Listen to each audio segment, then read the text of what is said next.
So in 2020, basically, with the whole scare with the pandemic, there was a huge increase in people buying seeds because they were looking to get better food security.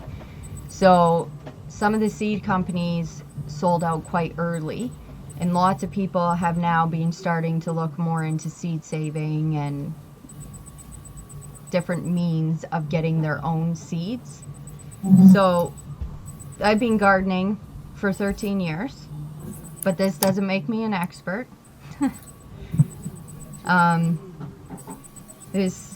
still make mistakes too, so hopefully I was hoping some other people would be on too, so the more knowledge the better is what I always say. What works for me might not work for everybody else, but this is what we do. I guess first off, I wanted to talk just a little bit about the different types of seeds. So everybody says you always have to have organic heirloom seeds in order to seed save from, but that's not entirely true. You can seed save from something that's not organic. You can seed save from produce you buy from the grocery store. You can seed save from heirloom, obviously. And you can also seed save from hybrid seeds. So all of those are myths when people say you can't, because you can. But there is different things about each one. So an open pollination heirloom seed will give you the exact same plant it came from. So it is like a clone of that plant. You will get the exact same fruit, everything off of that plant.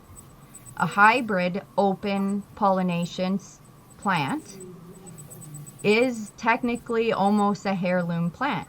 Before heirloom plants were labeled as heirloom, they had to go through, pretty much all of our plants are hybridized plants. So they have to go through this phase of years and years and years of producing the exact same offspring plants that give the exact same produce as the parent plant.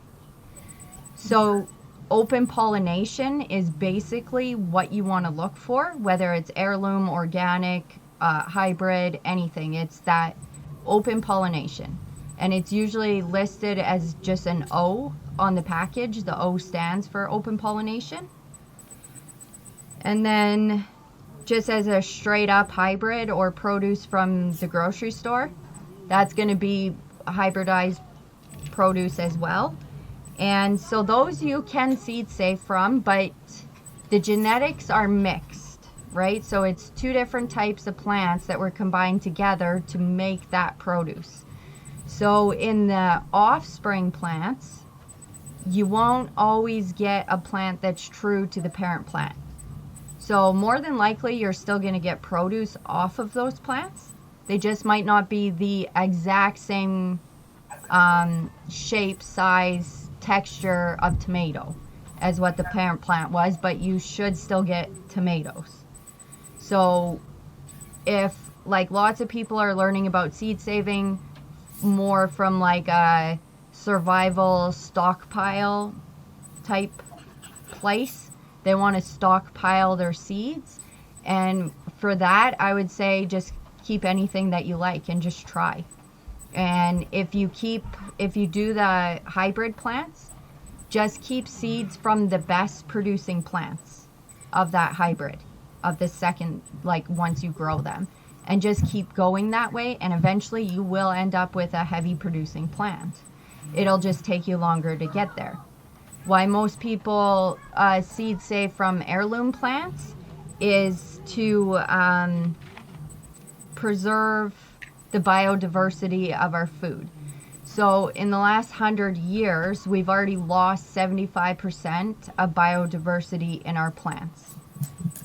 So most people who are like extreme seed savers, they're doing it basically like people who breed animals to keep them from going extinct.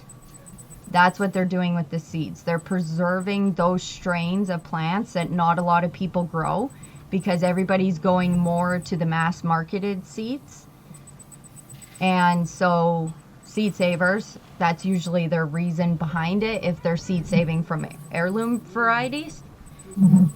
And then as for the organic, unless you're going for organic status and you're going to be selling produce, I personally don't find it to be that important if this actual seed is organic. We do try to buy organic seeds and we do garden organically, but if we can't get organic seeds, I still grow those seeds and we still eat the produce and we still seed save from them.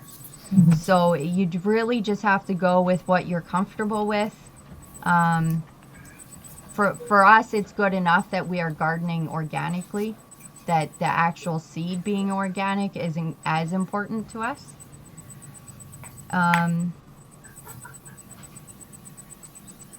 Another reason people seed save is to preserve the characteristics that you like.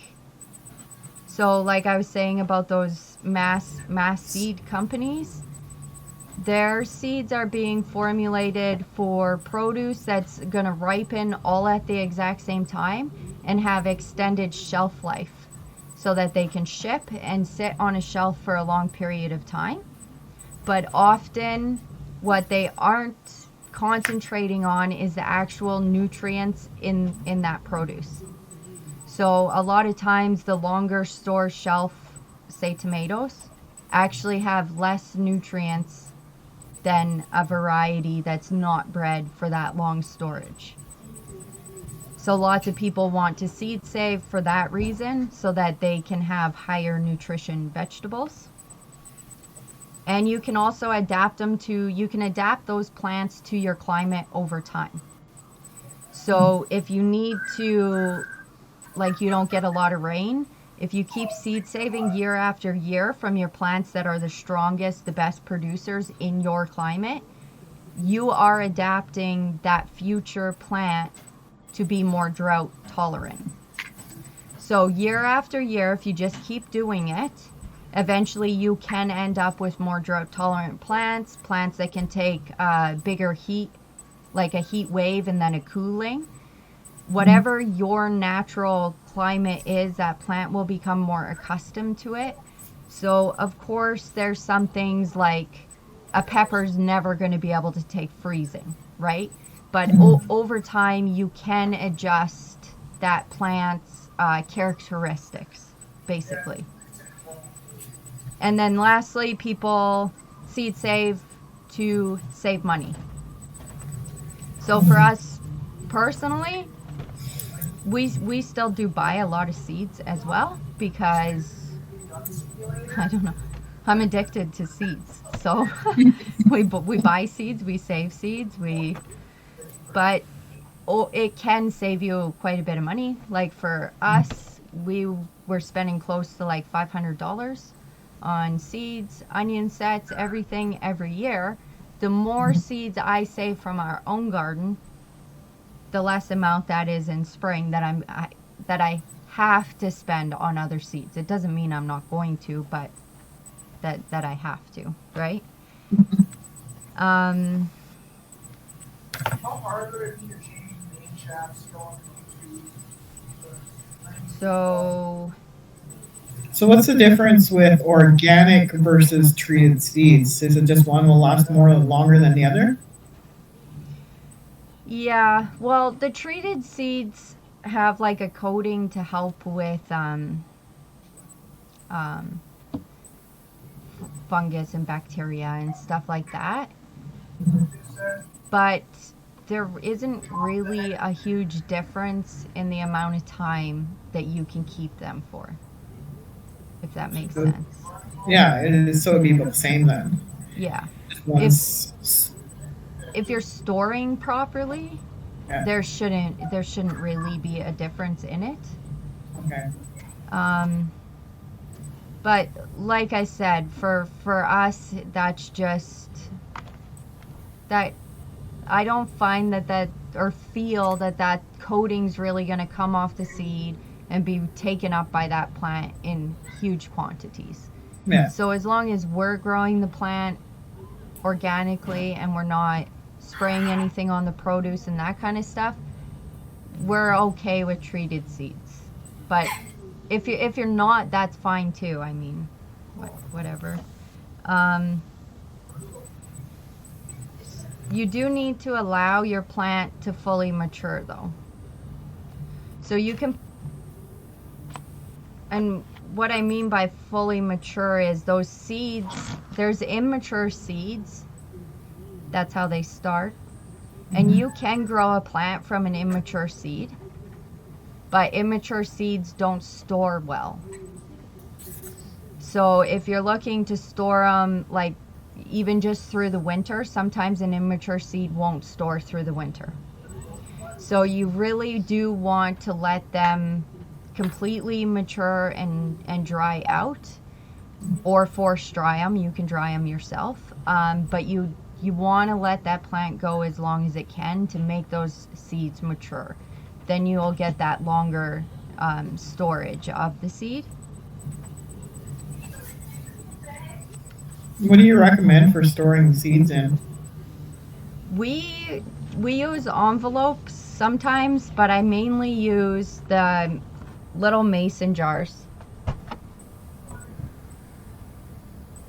So Okay. they're just these tiny little guys. Mhm. They're actually not even approved for canning. They're like they're just for dry storage, right? So we use these mason jars. You can fit a lot of seeds in them. And then either you'll want to keep it like in a low humidity place, and you don't want to open it often. I know I just opened mine, but the humidity in our house is extremely low right now because it's winter. But once you have them in here, you want to keep it shut.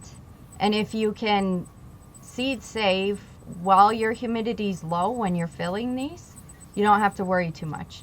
If you're in like a high humidity place, you can get these little silica gel packs, and you would put one in here with your seeds, and it would suck the moisture out of the air that's trapped in here.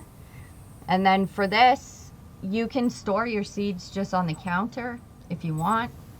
If you put them in a fridge, they'll keep for double the time as they would on the counter. And if you put them in the deep freezer, they'll keep even longer. So you recommend putting them in the deep freeze then? Yeah. Fridge or deep freeze. If you've just bought seeds, say in the fall, we do a lot of our seed buying in the fall because that's when the sales are on. So we'll buy a lot of seeds in the fall. Sometimes I'll just keep them in the fridge through the winter because I know I'm going to be using them the next year.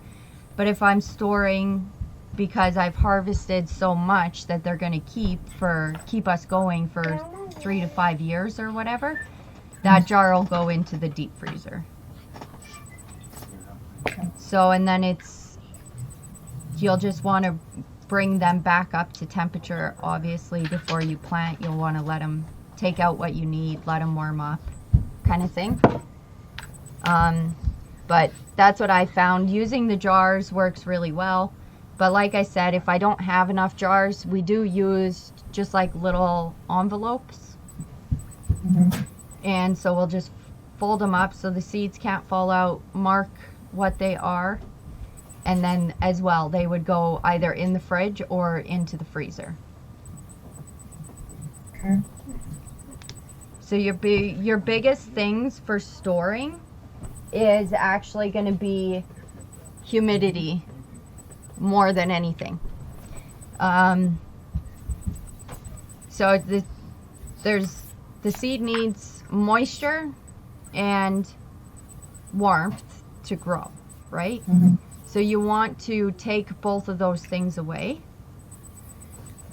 because in each and every seed there's already a tiny little plant in there, and that plant is eating the nutrients from the seed.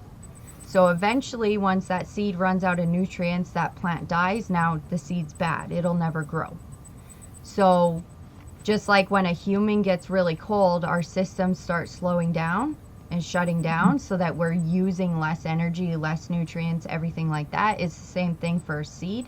So if you put it in the freezer, that's why it'll last longer, because you're making it use the very bare minimum amount of nutrients from its own seed to survive. That makes sense.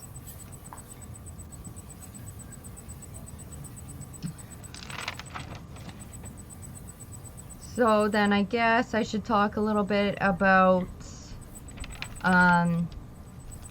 different ways or techniques.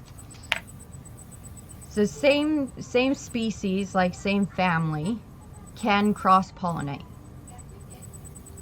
So if you're looking to try to get a seed that's true to the parent plant, you'll want to prevent cross-pollination. But in all honesty, tons of seed keepers that are seed keeping at like the homestead level just for themselves. They're not selling seeds or anything like that. They're not really doing it to preserve the strains or anything. They don't even isolate or cover or anything. You're still going to get plants that produce food. And then you would just pick your best producer from that year and you would keep that variety of tomato or whatever. So this is totally possible for absolutely anybody to do. But if you're trying to get seeds that are true to the parent plant, so you know what to expect, which I think is kind of more on the homestead level, because we're preserving our foods to last through the winter, right? I need to know that our crops are good producers, so I know how many I have to plant to get us through the winter. So for me, it is important to make sure my stuff's not cross-pollinating so that I know what to expect from my plants. But I just wanted to say, for people who are kind of just doing it more as a hobby, or they're just getting into seed starting, don't feel like you can't start just because you can't have a 3-mile isolation from your neighbor's garden. There is still ways of going about and doing it. So you can cover, like in a raised bed, we use insect netting. You can, if you do cover, some things will have to be hand pollinated. And we can talk a little about that too. But you can also bag. So, like, we have these huge bags. They're like a mesh, like a really fine plasticky mesh. And they have a closer on the one end. So you can just put it, like, say you have a tomato plant, over the tomato plant and then tie it tight onto the pot. And then no insects can get in there. And then there's smaller bags, same thing. They have this little drawstring. So for like this one would be good for, say, going over a section of a bean plant or a section of a pea plant. So just its stem or part of it would be up in there, and then you would just close it where it's flowering. So not the entire plant. Or I also have other mesh bags that can just go over like flowers.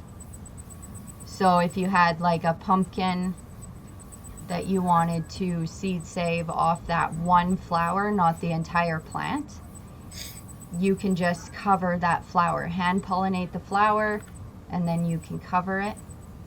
And then that fruit, mark that branch or whatever, and then that produce would be the one that you would keep your seeds from, whereas the rest of the plant would just be open.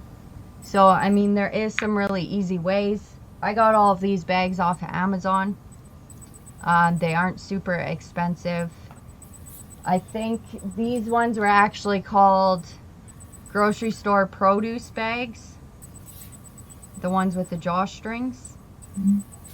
And these other, those little mesh ones I showed you, I also plant in these. So like I'll start tomatoes or melon or whatever. I'll start them in these bags because they're nice and big. And just set them in a tray and bottom water, and it'll just absorb through into the soil. So then you have to transplant less. And they last a while. Like, it's, if you can get the plant out without cutting it, you can reuse it again. But so there's that way.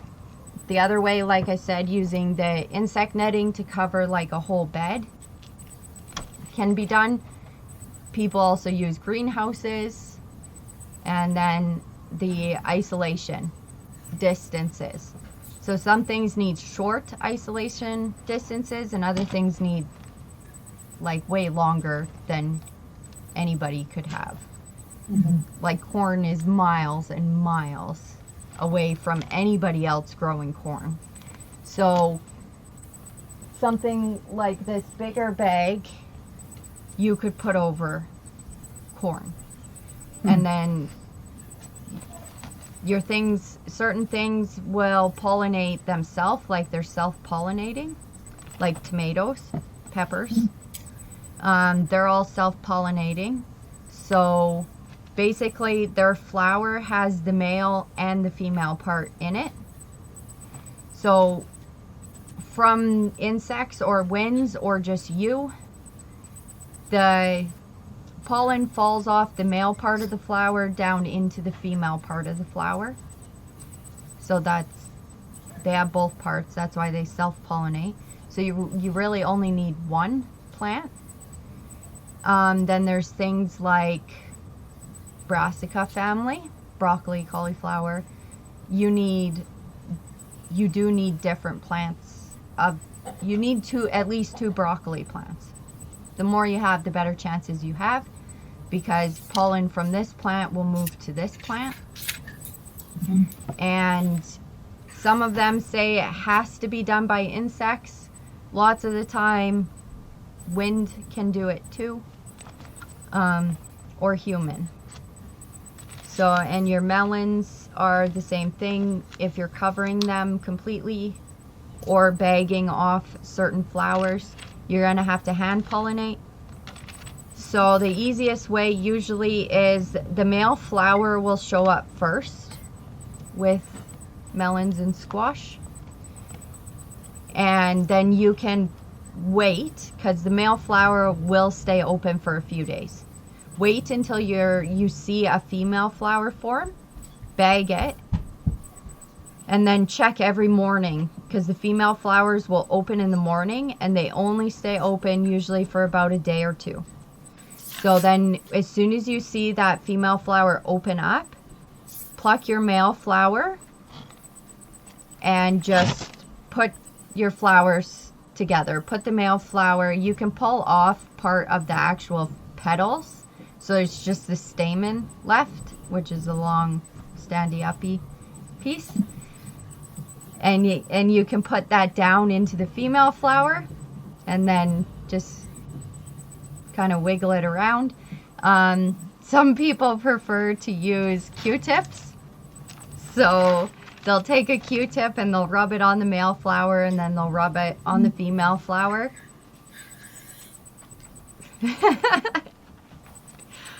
Is this getting hard for you because of our conversation the other day, Heidi?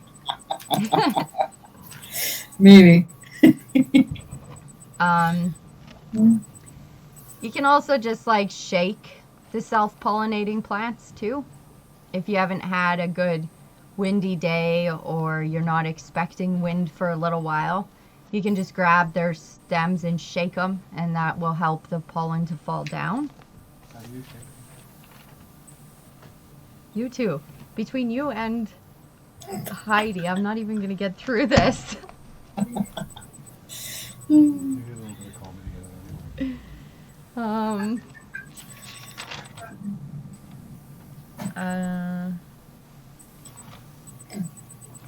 can also do staggered blooms. So even for people in town, like if you have a neighbor right close that you know plants lettuce every year, you can start your lettuce inside, give it that 3 to 4 week boost, so that when you first plant out after risk of frost, your lettuce is going to bloom before anybody else's.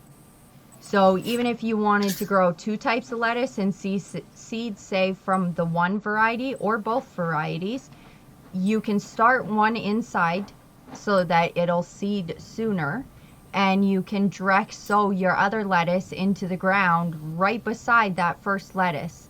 As long as they're not blooming at the same time, they can't cross-pollinate.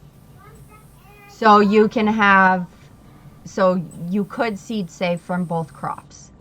So staggered blooming is another easy way where you don't have to buy a lot of supplies.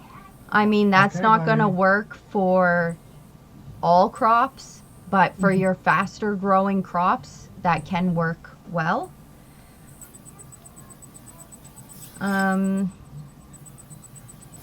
Is there, like, do you want a list of the kind of the ones that are self-pollinators, like tomatoes, beans, peas, lettuce? Those are kind of, we try to use the bags, like I said, because we are trying to get the seed that's going to be true to the parent plant. Yeah. Right, but so when you have to let them go completely to seed, and then you have to let them dry out before you pick them, or you let them dry out. You can do it one of two ways. You want them to fully mature for sure. So you want them to go to seed, and you want to allow yourself enough time that they can continue to grow those seeds. So you'll see the plants start to die back, but it's still putting energy into forming the seeds. So if you harvest too soon, you risk harvesting immature seeds, which, like I said, it's not always a bad thing. They just might not store well for you.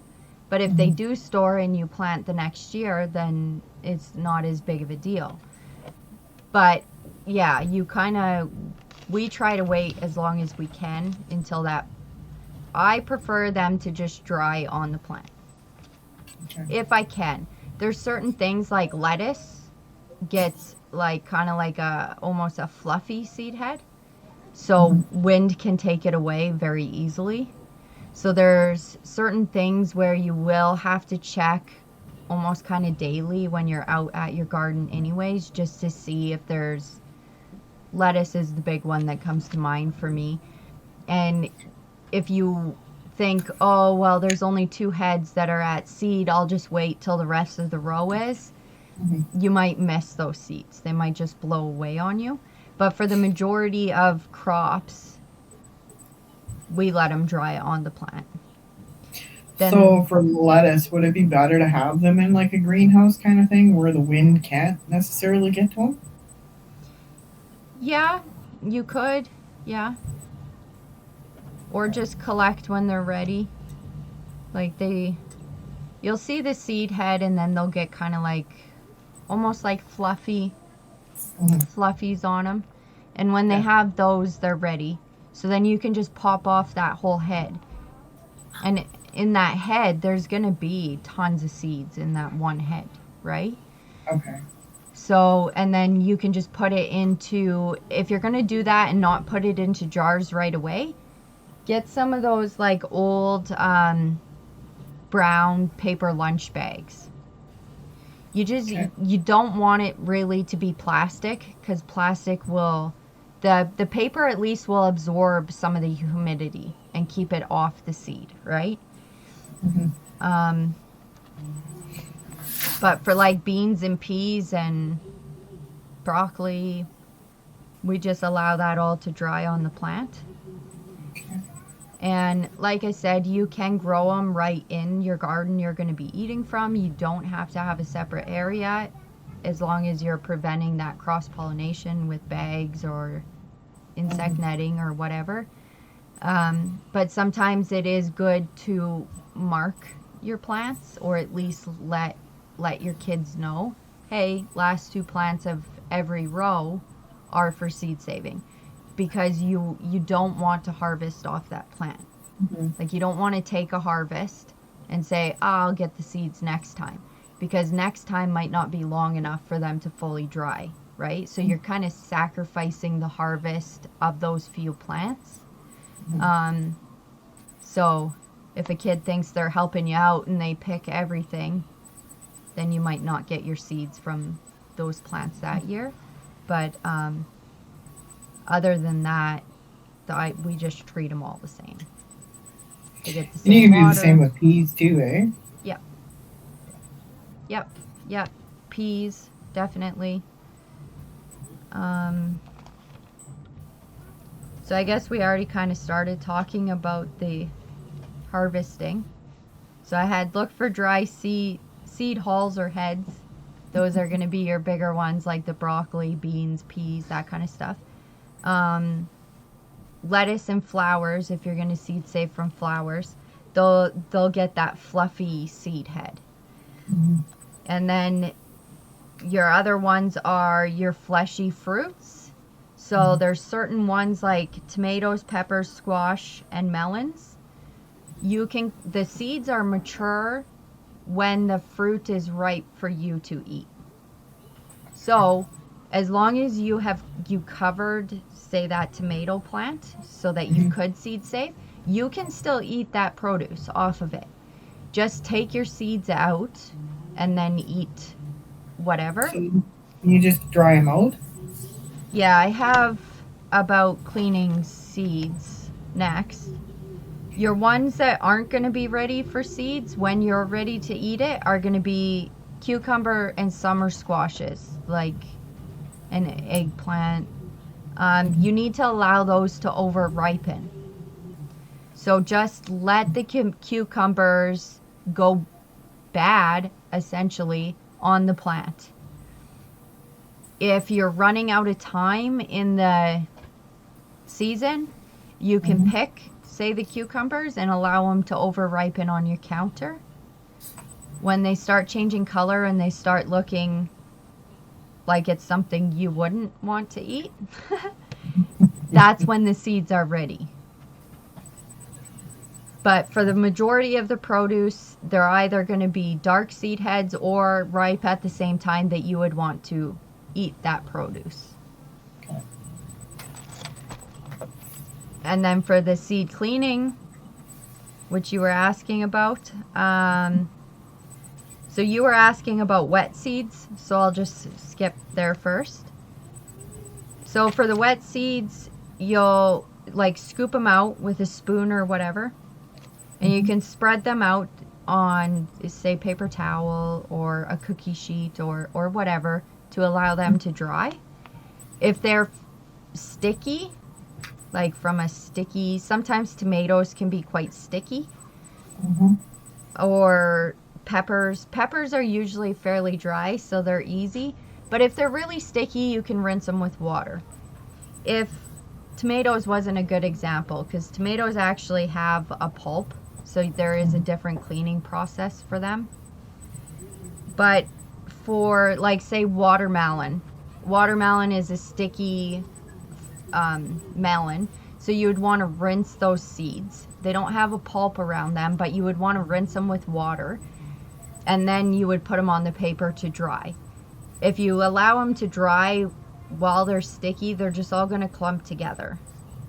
And then if you're trying to break them apart when you go to plant, you're just going to harm the seeds, and then it's not going to go quite so well for you. For the wet seeds that have a pulp, so like cucumbers and tomatoes, either you have to rub that jelly pulp off of the seed, which lots of people, like, that's what they do. For me, on the scale that we keep seeds from those produce, I ain't doing that. It would take me days and days just to get them all cleaned that way. So what you can do is you can ferment it off of the seed. So you would take some water, put all your tomato seeds in there with all the gooey, pulpy stuff. Make sure your water is above the seeds, and you would keep it in a warm location. Stir it a couple of times each day. You'll smell it when it's done, because that pulp will rot. The pulp will rot, and the liquid will ferment, and it'll release the seeds in that fermentation process, and all of the seeds will drop to the bottom of the container. So then you can skim off the whole top. If you have a really warm house, It's just like fermenting grains. If you have a really warm house, it's going to ferment a whole lot faster. So I can't really say a set date for it. Just pay attention to it. You'll, some people say you'll see mold. I never really see mold, but you can, it smells. It starts to smell like a rotting tomato if you're doing tomatoes. So then if you use like a clear container, like a bigger mason jar or a clear plastic container, you will see how many of the seeds have actually dropped. If you have a lot of seeds on the bottom, it's ready. So there can be seeds that are still floating after you skim off all of the pulp and everything that's fermented. But those seeds that are floating aren't viable. So that's the same thing like if you're rinsing, say, your watermelon seeds and your watermelon seeds are floating. Those are the unviable seeds. There's no point in even keeping them. So it's like chicken eggs or duck eggs. They're floating, they're not good. Yeah. Got it. So you really do want to see a lot of them dropping to the bottom. With the fermentation, it, like I said, it will take a little bit before they'll be released and come out of that gel. When we have done it, it's usually in the fall, and so it is still quite warm, you know, usually around that 20-degree mark inside our house, and it usually takes 2 to 3 days. The cucumbers seem to take a little longer than the tomatoes. So for me, that's the easiest way, rather than cleaning each seed, rubbing the seed out of that gel. It's just easier. You just got to stir it a couple times a day and until it's done. Then you would obviously dump all the water out, and then you would dry those seeds just like you had if you hadn't had them in water. Spread them out and dry them. You can, for things like this, you can just allow them to dry on their own. Especially if it's not real humid in your house. If you're leading into winter or into the fall and there's not a lot of rain and your house doesn't have high humidity, they can dry on their own quite fast. Or you can use a fan. Some people use like mild heat from the oven. Don't go over 40 Celsius. If you go over 40 Celsius, you can just kill the seed. So ours are mainly all just air dried, and that's also partially because I just forget about them.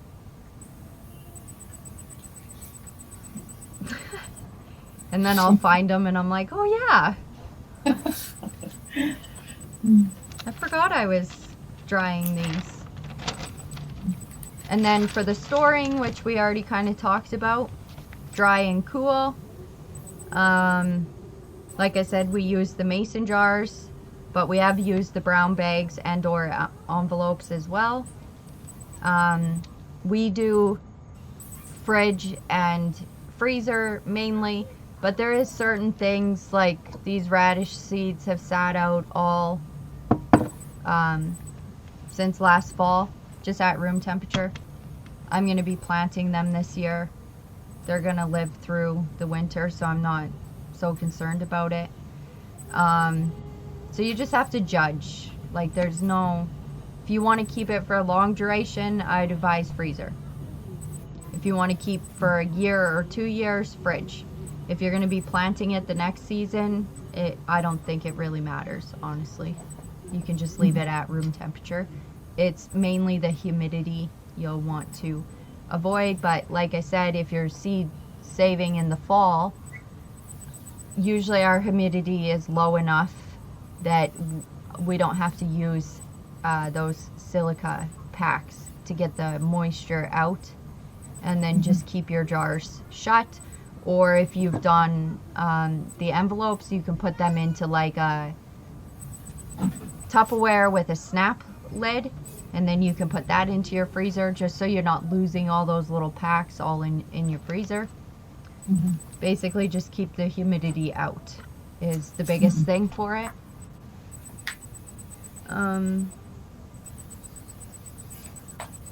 You'll want to look up veggie families so that you'll know what can cross-pollinate each other. Okay. So the whole brassica family can cross-pollinate each other. Any kind of tomato, even though they're considered self-pollination, tomatoes can cross-pollinate each other. Peppers, same thing. So you'll just want to decide, especially if like your self-pollinators, lots of people won't bag them. They'll just say, I'm going to do this tomato and I'm going to put it on the far side of the garden away from all the other tomatoes. And that can work perfectly fine because it's far enough away from anything that can cross-pollinate it. And they are a self-pollinator. Just be aware that you could end up with some seeds that aren't true to the parent plant. But chances are you're going to end up with seeds that are true to the parent plant because tomatoes have the self-pollinators have a very short isolation distance. So for us, we'd bag just to keep the insects out, mainly. Just to make sure. But like I said, it can be as extensive as you want to make it or as easy as you want to make it. You can literally grow seeds from the produce in your fridge. And you have no idea where those seeds come from. You don't know if that plant was cross-pollinated or anything. We grew some tomatoes one time. They were vine tomatoes from seeds in our fridge, like organic vine tomatoes. They did not grow vine tomatoes, but they were our best crop of bigger tomatoes that were closer to like a beefsteak tomato. And they were like an extremely heavy producer. Like I've never had a comparable tomato crop as to what those ones were from those seeds we grew from store-bought produce. So yes, it wasn't true to the parent plant, but it still gave us a huge crop, right? So it's just, you don't know what you're going to end up with. So if you have some extra room, go ahead. Just don't rely on it if this is going to be your only food source, is these seeds you're saving kind of thing. And tools is pretty easy. Your bucket for collecting, the paper envelopes or jars, marker and or labels. I just use the canning labels for the jars. They're really cheap to buy. So then can put new stickers over each time I use that jar. And then your netting, mesh bags, or your insect cover. And then you'll need plates or cookie sheets or a piece of board or whatever for drying your seeds. Fans can be a good idea for when you're trying to get the seed hulls out of those harder, or when you're trying to get the seeds out of the seed hull. You can like crush the seed hulls in a bowl, and then that chaff that's left, all the little plant pieces. If you're going to be selling seeds, you'll want to get them really clean. But just for us, I know we store in low humidity. We've never had a rotting problem. I honestly don't overly worry about it. I have this jar of broccoli just to show, like there's quite a bit in here. You can see all the brown. Yeah. That's all plant pieces. So I crushed all of the plants, and then you want to crush them up as small as you can. Seeds are pretty hardy. You don't have to worry too much about breaking them. I just use my hands, and I'll like grab a whole bunch and just squish it and rub it like this. I will have a video going up on YouTube right away, and drop it back into the bowl. And then when I have pretty much a full bowl of that, I'll do it on a windy day or use a fan, and you can just grab some and hold it up to the wind with your bowl underneath, and start slowly letting it out of your hand. The plant pieces are much lighter than the seeds, so they'll float away in the wind, and your seeds will drop back down into your bucket. Mhm. So you can use, if you want them really nice and clean, you can use different grades of screens or wire. Like 1/4-inch wire is good for peas, beans even, where the plant pieces will fall through but the seeds are big enough they'll stay on top of it. Screens can be utilized in the same way. Your plant pieces will stay on top and your smaller seeds can fall through the screen, like your really fine seeds. So it would make a difference? Not really. Not overly. Some of your really light seeds will blow away in the wind, but that's where, like, a screen would come in handy for the smaller seeds. Or I've seen, and we used one too with the broccoli seeds. A kitchen sieve. Like, Okay. yeah. And mine's actually for making jam. It's part of our canning stuff. But it does work well too, because the seeds can get through some of those smaller seeds, but a lot of the plant pieces can't get through, so that works well too. Smaller hold colanders, same thing. Those can work well, where your smaller seeds will drop through and the plant pieces will stay on top. But again, if you're storing in low humidity, these plant pieces aren't going to hurt your seeds. And then when you go to plant in the spring, those plant pieces are just like compost. They're just going to break down in your soil. And so I'm not overly concerned about having my seeds perfectly clean. Yeah. If that does bother somebody, then things like screens and stuff like that will help you get them cleaned up better.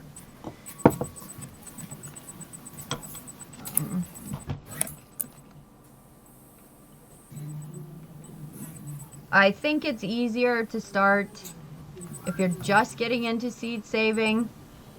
Pick a couple things that are from different families to do for that year. So it's just like with canning.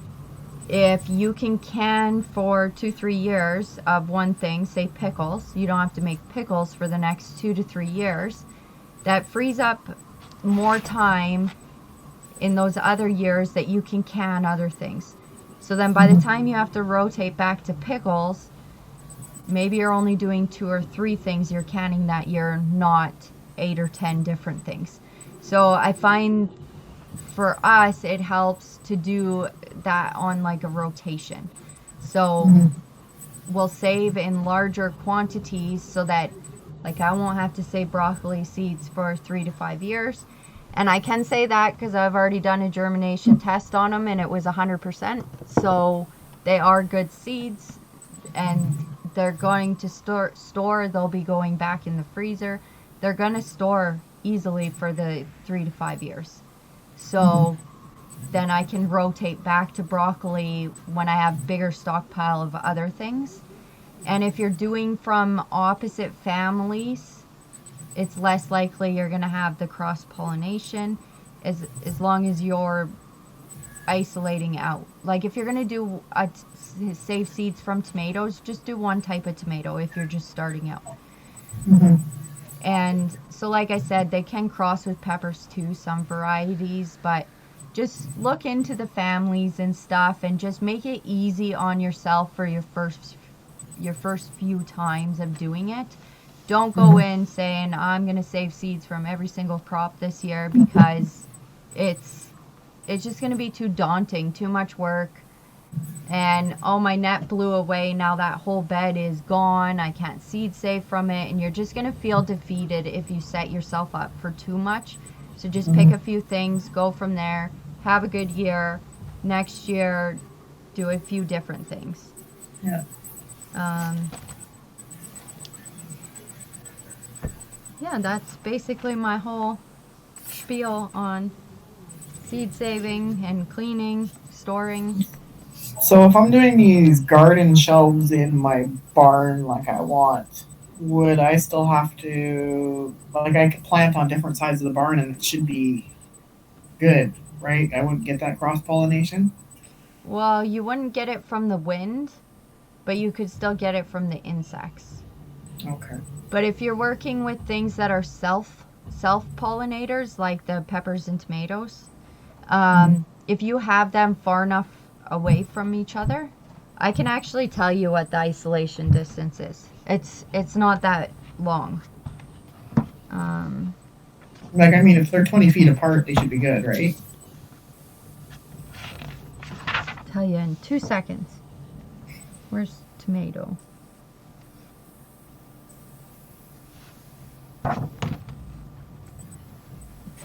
So tomato is most are between 5 to 15 meters. So if you have them one over here and one way over there, you're most likely aren't going to end up with any cross pollination. If it's Okay. not windy though, I would suggest, because it won't be windy, there won't be a lot of bugs, to just when you see the flowers are open, just grab the stalk of the tomato plant and give it a shake.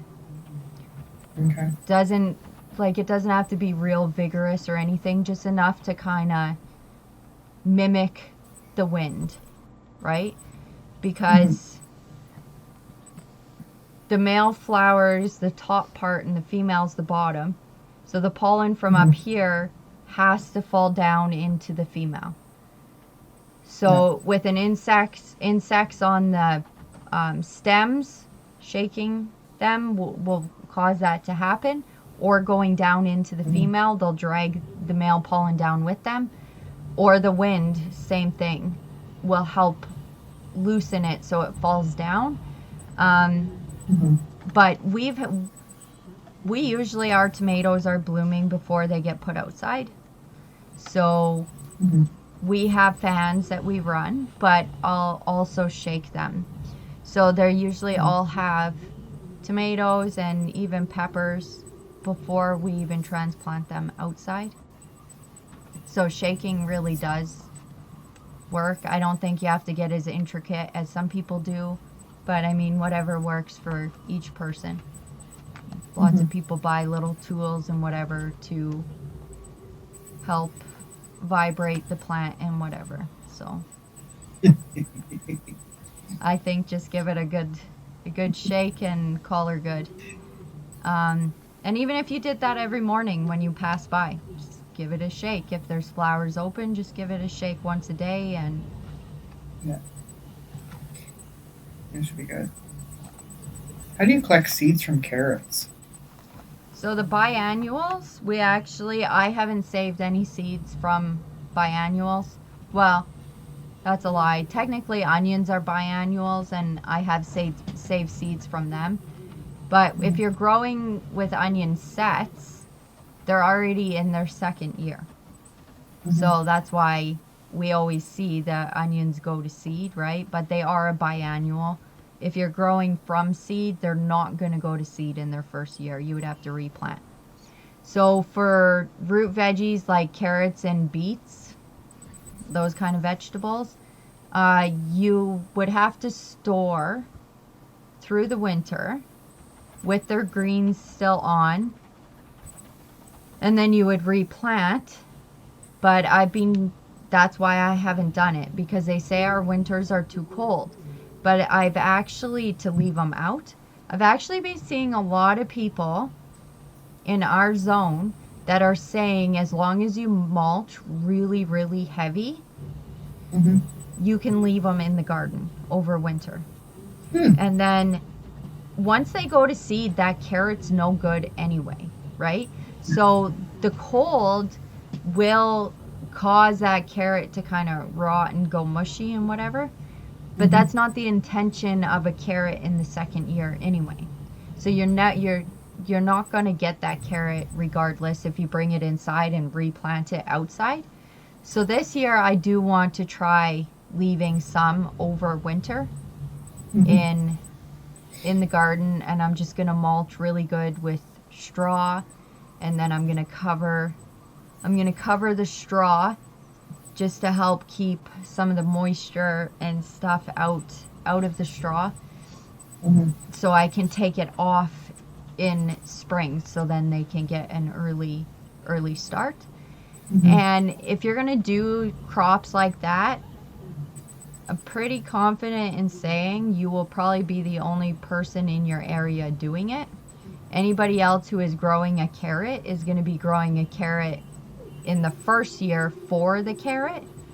So I wouldn't even bother covering them, honestly.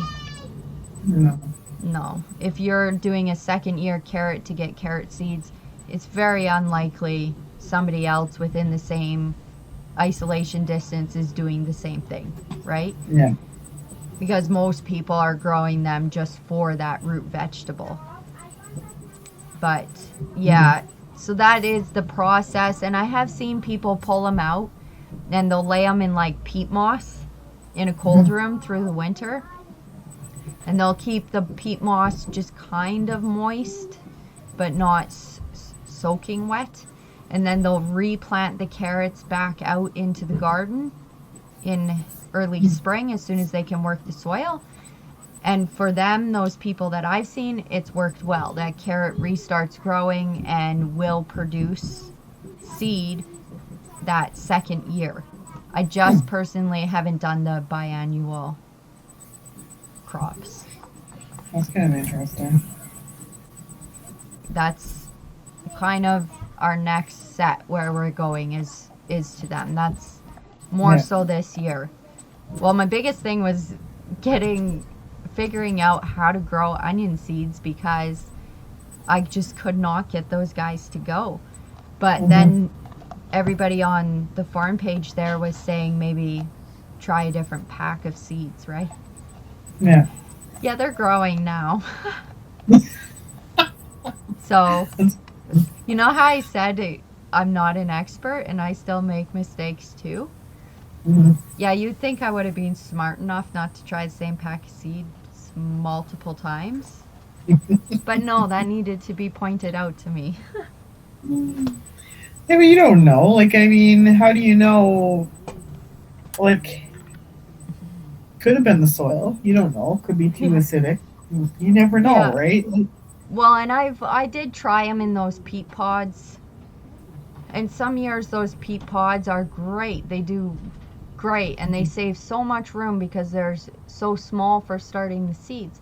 And then other years, like, nothing will germinate in them. So we've pretty much given up on the peat pods now because it's so hit or miss with them. So but I had tried the onions in those peat pods, and I thought, well, maybe it was them, so I'll give it another go, because everything else I germinated at the same time all come up, was doing great, everything. But that didn't, no, it was the seeds. Oh no. My bad.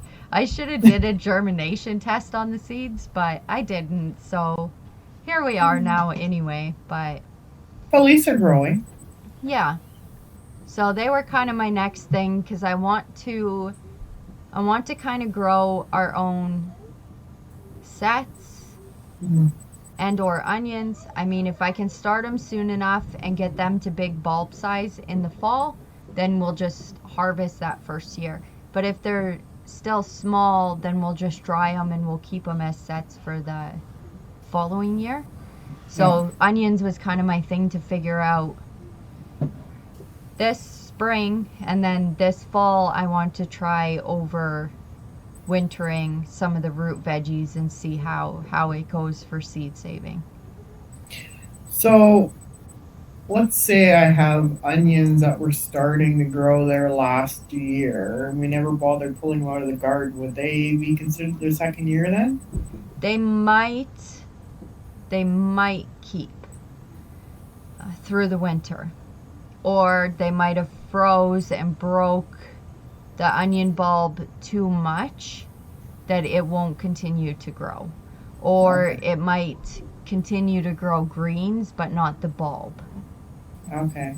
So you'll just have to see. We've had some that we've missed. Like when we're pulling the long lines of onions, we've just missed them. And they grew the second year. Like they were still good. And so they grew bigger bulbs. And then we've had other ones that they all had severe freeze damage. And they never actually grew another bulb. They just grew a lot of the greens. Oh, okay. So then we would just harvest the greens. Yeah, my kids love them anyway. Take advantage of what you're given. Yeah. Oh I yeah. missed you last year, but I can still eat your greens. So Yeah. it just kind of depends. It depends on how much snow coverage got onto the garden before a really hard freeze. Yeah, we got a lot of snow before we got any frost. So they might be okay because that snow is a great insulator. Yeah. But you can also plant onion seeds in the fall. And like if you're doing hardneck garlic, you can do onion seeds too.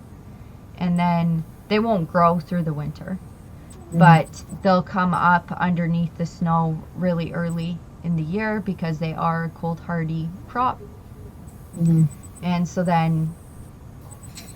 so you can do that too to help save in spring the amount that you need to be planting and or starting inside. That's kind of where we're going with the onions. Is I just wanted to figure out the seeds first and have some hands-on with the seeds because we've always done sets. Mm-hmm.